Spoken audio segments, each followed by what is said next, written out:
My name is Frances Louise Moore, and I was born in Hammersmith by Hammersmith Bridge, and I was born on the 14th of July 1924. I remember a lot of my childhood, a great deal of my childhood. I remember when I was quite, I was born in the house by the bridge there, a little turning called Ship Lane, not there anymore, needless to say. And my father used to work for an ice factory. In those days there was no refrigeration, and so they used to sell, the workmen used to buy the ice that was made on the premises, used to be made in great big slabs, and then it would come down onto what they called a stage, and then the people that worked for them used to buy the ice from them on their horse and carts, and then sell it to all over the country, to fishmongers, the Savoy Hotel, all the big hotels, because, as I say, there was no refrigeration as we know it today. The war happened on a Sunday, as I remember, and that same morning the sirens went, and everybody panicked because they thought it was an air raid. But what it was, I think it was just to see how people reacted. And we were all running here, there and everywhere, and the wardens were in the street saying, "Get down the shelters, get down the shelters." That was my first experience of the war, but of course that was only a sample of what was to come, which were terrible times, terrible times. Well, it was quite quiet for a while, and then once the bombing started, it was consistent all the time. The whole of London, as the sky in London was aflame, was a red from the fires. And the flat I was in, it was a semi basement, and there was a disused railway at the back. And I used to lie in my bed and watch the doodlebugs go along with their tails blazing, one after the other, chug chug chug chug chug, and then the engines would stop. And then you'd wait, and then it, boom, dropped on some poor person, housing. Lots of people were killed by them. Everybody was scared, but my mum and dad used to go down the air raids, down the tube stations. I did it once, and I said never again. I could not stand it. It was awful, lying there on cold floors, no. So I just went and I stayed in that flat on my own. My mum said, "Why don't you sleep under the stairs? It's safer there." I said, "No, I'm afraid of mice."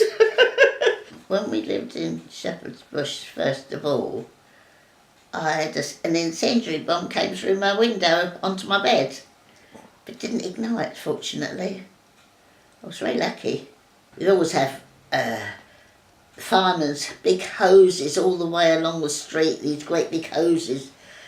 And one night I went, as I was going to work, we had a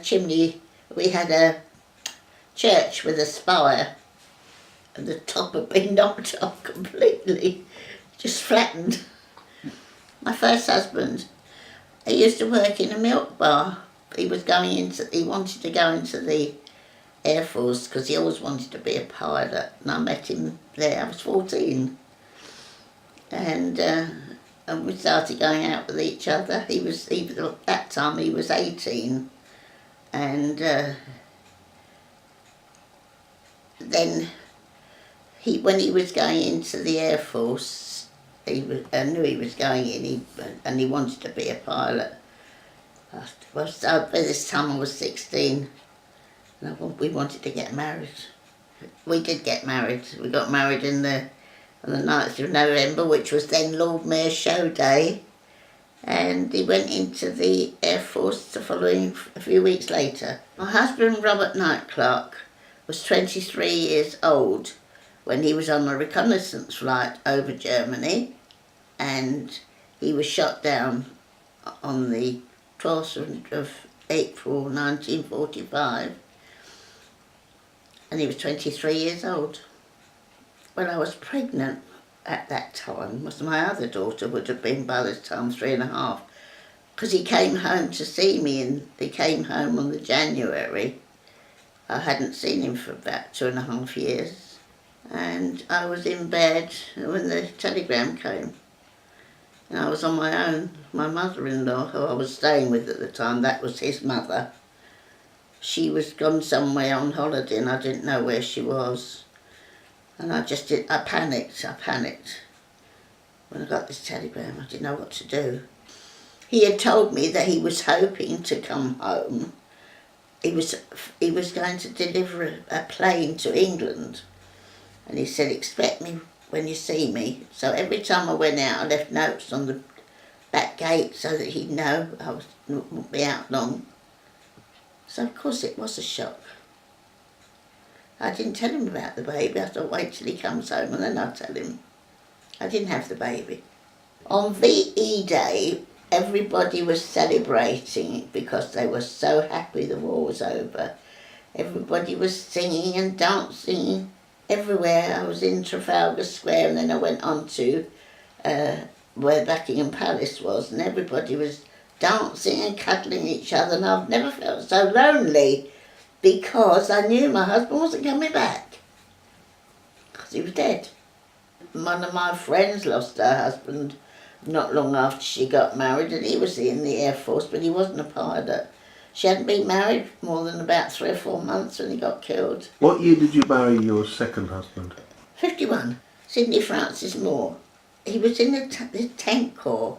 I think there were 4 others as well as himself, but he was the only one that got out alive. And he got his ankle, the bottom part of his leg was badly injured. And the tank he had to pull himself out of the tank, which was burning hot. He burnt all his hands, all the skin rolled down on his hand. This is what he told me. I wasn't with him then. All the skin rolled down on his fingertips. He got burnt on his chin, burnt there, burnt on his nose. And he had to put his hands in these bunion gloves. His hands were rigid like that when he came out of the bunion bags. And so he had to have physiotherapy, but done by a blind physiotherapist, to gradually get his hands moving again, which they did. But he always had terrible scars all on his hands where it was burnt. It really was amazing. He suffered an awful lot with that. They tried to save his leg. He was in hospital for 9 months in Birmingham. And I know when we were married and I had my eldest son, he used to walk with a walking stick when he had his artificial leg. But it became quite difficult because we had a carry cot. I'd hold one side, he couldn't hold the other and carry a walking stick, so he just threw away his stick and never used it again. My first black person, believe it or not, when I was about